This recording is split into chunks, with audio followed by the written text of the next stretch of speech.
ஒரு 5 குடும்பங்களை தவிர இது எல்லாருமே நீங்கள் மீட் பண்ணியிருக்காங்க. அந்த 5 குடும்பங்களுக்குமே வந்துட்டு வாய் வழியாக நிறைய மிரட்டல்கள் வந்திருக்கிறதும் சொல்லியிருக்காங்க.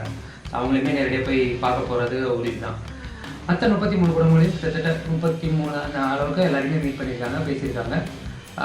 கரெக்டாக ஒரு மாதம் நடந்து முடிஞ்சு கரெக்டாக ஒரு மாதம் அவரை சந்திச்சிருக்காரு. சந்தித்தவங்களுக்கும் எந்த பிரச்சனையும் இல்லை, அவரை அந்த தவைக்க தலைவருக்கும் எந்த பிரச்சனையும் இல்லை, பார்த்துட்டு இருக்கிற பொதுமக்களுக்குமே இதில் எந்த பிரச்சனையும் இல்லை. அதை தாண்டி மற்ற கட்சிகளுக்கும் இதர கொத்தடிமைகளுக்கும் பிரச்சனையாக இருக்குதுன்னு நான் நினைக்கிறேன். ஆமாம், ஏன்னா எல்லாரும் ஒரு விஷயம் சொல்கிறாங்க, ஆறுதல் சொல்கிறதா இருந்தால் இவர் போகணும், அவர் ஆளை கூப்பிட்டு வந்து ஆறுதல் சொல்லுவாங்க, நம்ம வீட்டுக்கு கூப்பிட்டு வந்து ஆறுதல் சொல்லுவாங்க, இது என்ன இருக்குது அப்படிங்கிற மாதிரி சொல்கிறாங்க நிறைய பேர். எனக்கு ஒரு விஷயம் புரியவே இல்லை. ஆறுதல் சொல்கிறதுக்கு அவர் ரெடிங்க, போகிறதுக்கும் அவர் ரெடி. பர்மிஷன் கொடுத்து பாதுகாப்பு கொடுக்க, நான் பாதுகாப்புன்னு சொன்னது எல்லோரும் விஜய் தலைவருக்கு நினைக்காங்க, நான் தலைவருக்கு பாதுகாப்பு சொல்லலை, அங்கே இருக்கிற மக்களுக்கு பாதுகாப்பு கொடுக்க நீங்கள் ரெடியா? அதான் என்னோட முதல் கேள்வி. ஏன்னா அவர் தலைவர் போகிறதுக்காக பர்மிஷன் நிறையா இடத்துல கேட்டார், நிறையா உங்களுக்கு அந்த நியூஸும் வந்துருச்சு. எனக்கு இப்போ என்ன தோணுச்சுன்னா, இவர் கேட்டு போதுண்டா, இதுக்கு மேலே முடியாது, கூட்டி நான் என் இடத்துல வச்சு பேசுகிறேன், உங்களால் என்ன பண்ண முடியும்? நாங்கள் போகிறதா இருந்தால் தானே பிரச்சனை.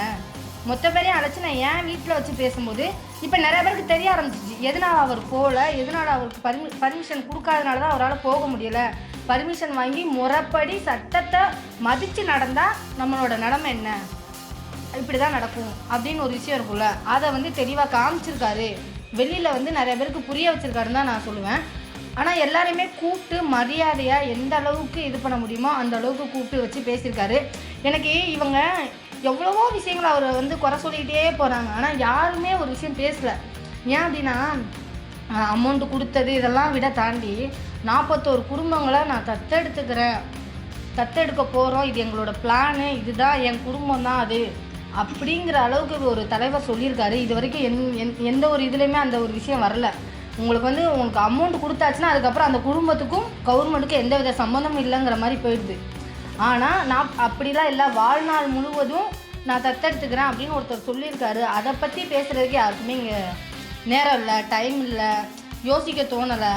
ஆனால் ஆறுதல் சொல்கிறதா இவர் போலையாமே அப்படின்னு சொல்லி விமர்சனம் பண்ணுறதுக்கு மட்டும் இங்கே நிறையா பேருக்கு நேரம் இருக்குது, டைம் இருக்குது, யோசிக்கிறதுல இதில் அந்த விமர்சனத்தை வேறு பேப்பரில் மாங்குன்னு எழுதி ஏகப்பட்ட விஷயங்கள்லாம் வச்சு புதுசாக கண்டுபிடிச்ச மாதிரி ஒரு விஷயத்தெல்லாம் பேசுகிறாங்க. அது எப்படிங்கிறது எனக்கு சீரியஸாகவே புரியலை.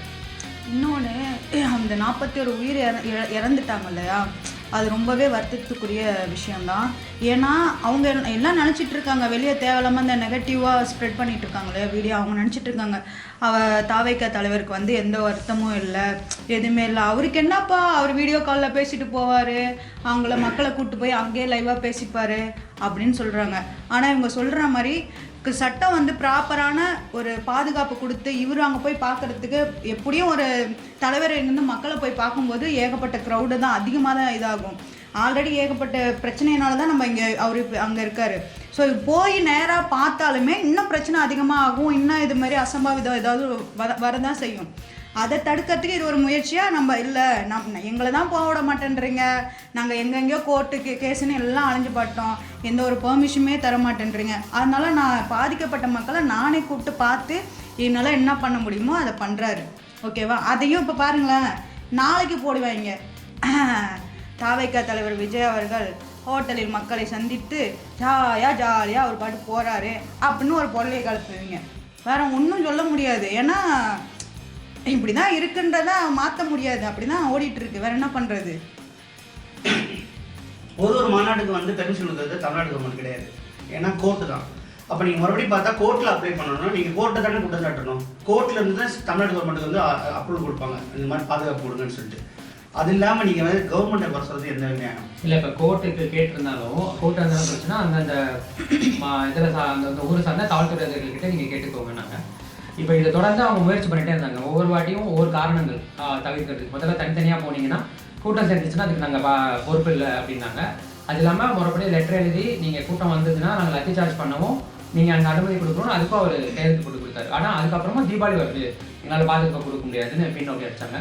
ரெண்டாவது, இந்த கல்லூரியே வராதிங்க, அதனால எங்களுக்கு பாதுகாப்பு கொடுக்க முடியாது அப்படின்ற மாதிரி இருந்தாங்க. அதுக்கப்புறம் ஒரு பொது வழியில் சந்திச்சுக்கோங்க, ஒரு கல்யாண மண்டபமோ வேறு ஏதாவது பண்ணுங்கனால, ஆனால் அதுக்கும் அதுக்கப்புறம் கொடுக்கல. அப்புறம் கரூர், நாமக்கல், திருப்பூர் இந்த மாதிரி சுற்று வட்டாரத்தை சந்திக்க பிடிச்சா சந்திச்சுக்கோங்க. நாங்கள் அப்பயும் காவல்துறை அதிகாரிகள் கொடுக்கல. இங்கே என்ன நடக்குதுன்னா கோர்ட்டுக்கே போனால் கூட அவங்க கோர்ட் என்ன சொல்லுதுன்னா அவங்களோட வழிமுறைப்படி நீங்கள் அரசாங்கத்துக்கிட்ட வந்து அந்த பொறுப்பை கொடுத்துருது, அரசாங்கம் காவல்துறைகிட்ட கொடுத்துருது. ஸோ இது ஒரு ரொட்டேஷனாக நடக்குது. அதையும் தாண்டி ஒரு பக்கம் பர்மிஷன் கொடுக்காம இழுத்தடிச்சு அவங்கள வந்து அடுத்த கட்ட நகர்வுக்கு அவங்கள போக விடாமல் தடுத்துட்டு, இந்த பக்கம் அவங்களால அவங்களோட ஆட்கள்னால ஐடிவிங்கன்னு சொல்லப்படுற அவங்களோட கொத்தடிமையினாலையும் தொங்கு தூக்கிலையும் வச்சுட்டு என்ன மாதிரி பரப்புறாங்கன்னா, இவர் வந்து மக்களை நேரடியாக போய் வீட்டுக்குள்ளேயே உட்காந்து அரசியல் பண்ணுறாரு, வீட்டுக்குள்ளேயே உட்காந்துட்டு மக்களை சந்திக்கிறாரு, வர வச்சு அரசியல் அவங்களுக்கு ஆறுதல் சொல்றாரு, இதெல்லாம் எங்கேயாவது நடக்குமா அப்படின்ற மாதிரி சொன்னாங்க. ஆரம்ப நிலையில இதே கொத்தடிமைகள் யூபிஸ் என்ன பண்ணாங்கன்னா, அவங்க அந்த உயிரிழந்தவங்க மேலே வந்துட்டு பயங்கரமாக கரிசனை காட்டினாங்க.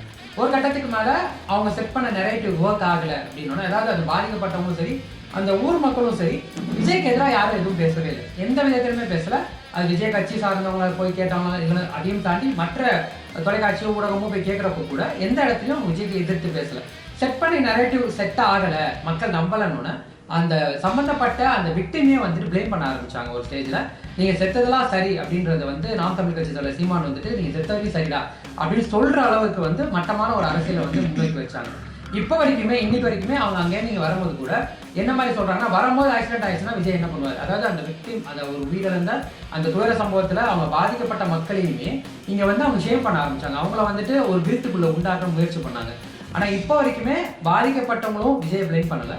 பொதுமக்களாகிய இங்கே உள்ள இந்த நடுநிலையாக பார்க்குறப்போ இந்த ஊடகத்தை சார்ந்தவங்களோ கட்சி சார்ந்தவங்களோ இல்லாத பொதுமக்களும் இதை அவரை வந்து பிளேம் பண்ணலை. ஸோ என்னை பொறுத்த வரைக்கும் கோர்ட்டுக்கு போனாலும் அது கோர்ட்டோட வழிமுறை என்ன பண்ணுச்சுன்னா அரசாங்கத்திற்கு தான் கொண்டு வந்து விடுது. ஸோ ஆப்வியஸ்லி அரசாங்கம் காவல்துறைகிட்ட விடுது. காவல்துறை இது ஒரு ரொட்டேஷனலாக ஒரு மித்து மாதிரி இதுக்குள்ளே சுற்றிட்டு இருக்கும்போது தான் இதுக்கு மேலேயும் இதை தொடர்ந்து பண்ணோன்னா நம்மளோட ஒரு கட்டத்துக்குள்ள 20 லட்ச ரூபா நேரில் கொடுக்குறதா தான் இருந்தது.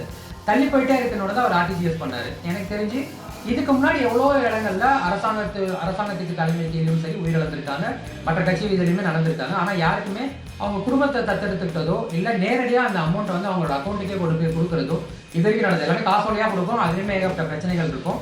இப்போ விசிகா தலைவர் கூட கொடுத்துருந்தாரு. பட் அதுலேயுமே வந்து வீடியோ என்ன பண்ணுறாருன்னா, காசோலை கொடுத்துட்டோம் அதனால யாரும் அப்படியே இருந்துடாதீங்க, எல்லாரும் போய் அக்கௌண்ட்டில் காசு போடுங்க அப்படின்றத அவர் வீடியோவாகவே வெளியிட்டார். அந்த மாதிரி எதுவுமே இல்லாமல் அவங்க நேரடியாக அவங்களோட அக்கௌண்ட்டுக்கு பணம் போச்சு. அது இல்லாமல் அவங்க ஒட்டுமொத்த குடும்பத்தோட இன்னைக்கு என்ன சொல்லியிருக்காங்கன்னா, அவங்க ஒட்டுமொத்த குடும்பத்தோட எந்த செலவாக இருந்தாலும் படிப்பு செலவு மருத்துவ செலவு என்ன செலவாக இருந்தாலும் அது என்னோட பொறுப்பு, நான் ஏற்றுக்கிறேன் அப்படின்னு இருக்காரு. ஒட்டுமொத்த குடும்பத்தை தத்தெடுக்கிறதுலாம் இன்னைக்கு சாதாரண ஒரு 41 பேர் அப்படின்னா ஒரு 33-35 குடும்பம் கிட்டத்தட்ட அவங்க அத்தனை பேரையும் தத்தெடுத்திருக்காரு. அது எல்லாமே தனிப்பட்ட முறையில். இது என்ன மற்ற கட்சிக்கும் இவங்களுக்கும் உள்ள வித்தியாசம் என்ன அப்படின்னா, மற்ற கட்சிகள் அவங்களோட கட்சி நிதி வைப்பு நிதி அது இல்லாமல் பொதுமக்கள் கிட்ட வாங்குற நிதியை வச்சு இதெல்லாம் பண்ணாங்க. இவர் முழுக்க அவரோட கை காசை விட்டு பண்ணுறதுனால தான் மக்கள் அவர் மேலே வச்சிருக்கிற நம்பிக்கை இன்னும் ஸ்ட்ராங் ஆகும். எனக்கு இன்னொரு விஷயம் என்னன்னா, எதுக்காண்டி இந்த ஐடிவி டீம்லாம் வந்து இந்த அளவுக்கு பண்ணுதுன்னா, இவங்க எல்லாமே கட்சியில் இருக்கக்கூடிய காசை எடுத்து இப்போ தண்ணி வந்தாலோ நிவாரணம் பண்ணாலோ இல்லை ஒரு பார்ட்டிக்கு உதவி பண்ணாலோ அவங்க கட்சியில் இருக்க காசு நிதின்னு சொல்லி வச்சுருக்கதையோ இல்லை வரி பணத்தையோ கொடுத்து செலவு பண்ணிட்டு இருக்காங்க. ஆனால் டிவிகேல மட்டும்தான் டிவிகே தொண்டர்கள் அவங்க கை காசு போட்டு எல்லாம் சேர்த்து நீங்கள் தலைவரே நாங்கள் நானும் இல்லை, எங்களுக்கு கட்சியே நானும் இல்லை, நான் கட்சியில் ஒரு பெரிய செயலாளர் கிடையாது, நான் பொருளாளர் கிடையாது, ஆனால் நான் சாதாரண உறுப்பினர். நான் ஒரு வீடியோ கூட பார்த்தேன். ஆக்சுவலி ரோட்டில் அவ்வளோ குண்டும் குழியுமா இருக்குது. வெறும் தொண்டன், அவன் ஓப்பனாக சொல்கிறான், நான் வெறும் தொண்டன் தான், இந்த கட்சியோட செயலாளரோ பொருளாளரோ உறுப்பினரோ இல்லை பெரிய இதுவோ எதுவுமே எனக்கு கிடையாது, நான் ஒரு தாவேக்கா தொண்டர்.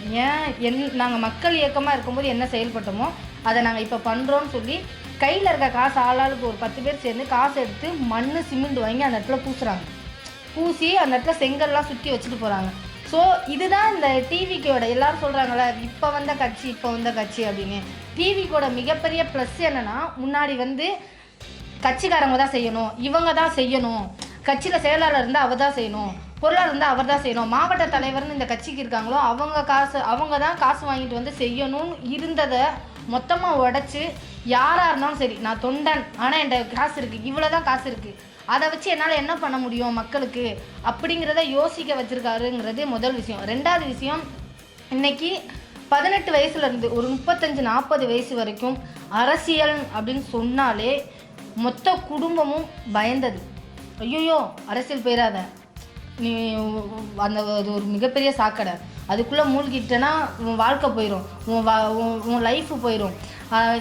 எப்படி ஆகிப்போச்சுன்னா, வேலை வெட்டி இல்லாதவங்க சும்மா இருக்கிறவங்க இவங்க மட்டும்தான் அரசியல் பேசுவாங்க, இவங்க மட்டும்தான் அரசியலில் இருப்பாங்க அப்படிங்கிற ஒரு பிம்பம் இருந்ததில்ல.